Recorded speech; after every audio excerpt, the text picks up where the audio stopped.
all for showing up today. God bless all of you. It's after 14 months. Sometimes you need a little need a lift, and you guys are our lift. Even sometimes it's like, do I even want to get out of the car anymore? But then you wake up and you get out of the car and you wake up in the morning and you fight the battle. Because unfortunately, what this whole 14 months has shown us is that Justina may be the tip of this powder keg, but it's happening in every state in the country. It is a national tragedy. Mostly Boston. Well, Boston is the pulse of what's going on, but it is happening. It's becoming a copycat. It's happening in every state in the country.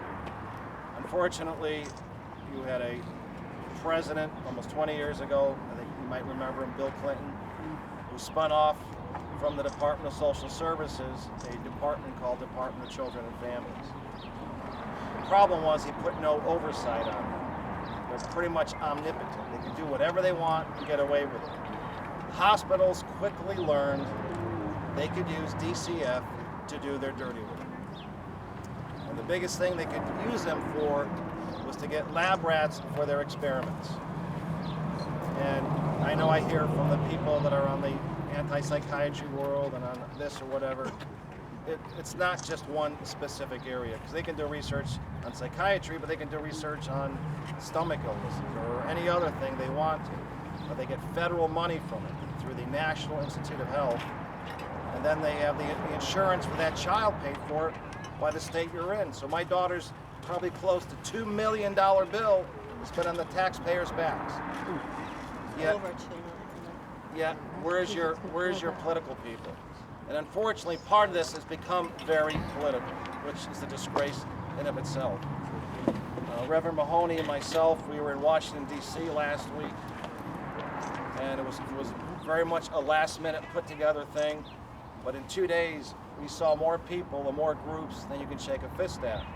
But the one glaring omission during that entire 2-day, from sunup to sundown, whirlwind tour, I did not meet with one Democratic legislator. I met with Marco Rubio, Michelle Bachmann, a number of congressmen, a number of organizations. My own congressman from Connecticut, John Larson, went to his office twice, no meeting. Went to others in your state and mine, no meetings. So, along with going to Governor Deval Patrick, Governor Daniel P. Malloy, they've all turned their heads on us. And right now, it is the ultimate national tragedy.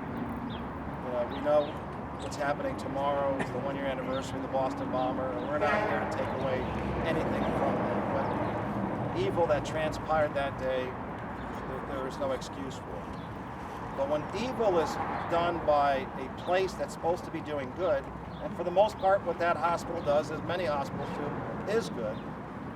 But when they do an evil, it's like if you go through your whole life and you only commit one sin, but that one sin is murder, guess what?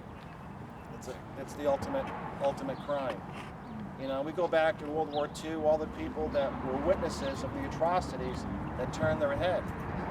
It's 2014, we're still arresting and going after Nazi guards and whatever, from that time.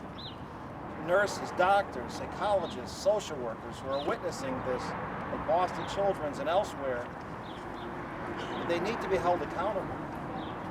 Whether you're a doctor and took a Hippocratic oath, or whether you're a nurse or a social worker, that you said you would do no harm. When you know harm is going on and you're walking home at night, how can you look at yourself in the mirror?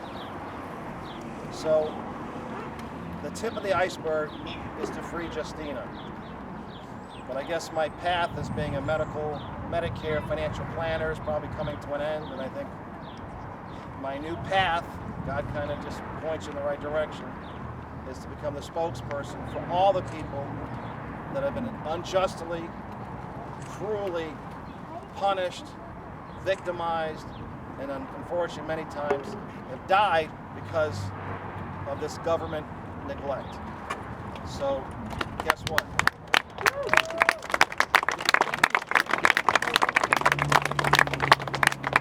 You've just begun to see my little pretty face on TV. My aging face. Somebody commented on that, he got all offended. He looks like he's aged already. But the battle now has begun to take new forces. We have many more groups from Judicial Watch in Washington to a number of new lawyers coming on board.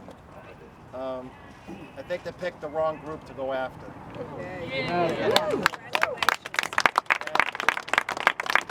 Trust me, we wouldn't be here today financially, emotionally, if it wasn't for the work that you've all done. You know, I can point out the Melissas and the Beckys and all the Reverend Mahoneys and the Liberty Council, a number of folks that have really come forward, but it's you guys. It's the, If anybody else wants to help out, please help out. Melissa's been she's over here. She has one of the sites, so you can always reach her too. she has the biggest flag and the biggest heart. And she will be glad to take anybody's help or give an idea. These are good people, guys. She really has put a lot of interest in help, and she has her own children that have problems. So I really appreciate that she's come forward and helped us from the beginning. It's the right thing to do. So right now, I know we want to And get I started. also want to say one thing. I took my mom, is 93, she can't be here today, so I had to bring her to a friend's house. But after Justina got very ill, or taken away from us, put it that way, she had a hard time dealing with it. So she ended up having a double pacemaker put in, and I was very lucky to save her life. And Dr. Schmidt is the doctor's name at University of Connecticut. He heard about the story, and he said, "I'm a German, you know." And I said, "I know." And he said, "I've been following this. This is worse. And I hated what my country did to the Nazis, all that stuff. But I feel this is worse." And he goes, "I'm going to continue trying to find if I can do something." And I said, "Whatever you can do." And he had all the nurses there. There was about 20 of them all coming forward. "This is the lady." And he said, "Isn't it disgusting?" And I've tried to stay strong, but just like you saw me pass out in the courtroom, it hits you. It feels like everybody's after you and you don't know why. And you get one bullet after another hitting you. And I also want to thank Pat. He's my lifesaver. No, he really is. No, he saves a lot of time. Because anytime I have a problem, I call him up. And I said, he gives me hope. And I want him to realize that. He's a great person. Last thing I want to mention, No, it's true. the one thing right now, we all know we've been going after your lovely governor, future presidential candidate from Albany. No way. They're asking for $8 billion too. Well, remember, the state became famous a few decades ago when a former governor from here was running for president, and it became public about a certain prisoner he released, Willie Horton. Now, obviously, what Willie Horton did was horrific. The point is, the laws have not changed. Governors still have the executive power to release prisoners, and by God, if Justina's not a prisoner of this place, then there's nobody. They won't even let us in here, and I don't know why. Every other parent. Every other parent can go in and visit their child. I've had a couple of parents have called me that had children in here, and they were able to go every day and visit endlessly. And I can't even go in there. And I asked why. They said we're what, dangerous people? We're dangerous, all right. Well, they got plenty of cameras. I saw her today for an hour, but it had to be away from here. With police, with DCF employees. But they won't let me in the facility. And I said, "Tell me why can't you?" I said the easy solution was, what day was it that we were not allowed to come here? They want to do. There's a high media. They keep calling it the high media profile. They canceled our visit on a Friday because I usually see her at DCF with police, with guns showing. You think that's normal for a child to see? And what's especially troubling about that, if you notice in the local press, the Boston Marathon bomber just won a federal law case in which he can see family members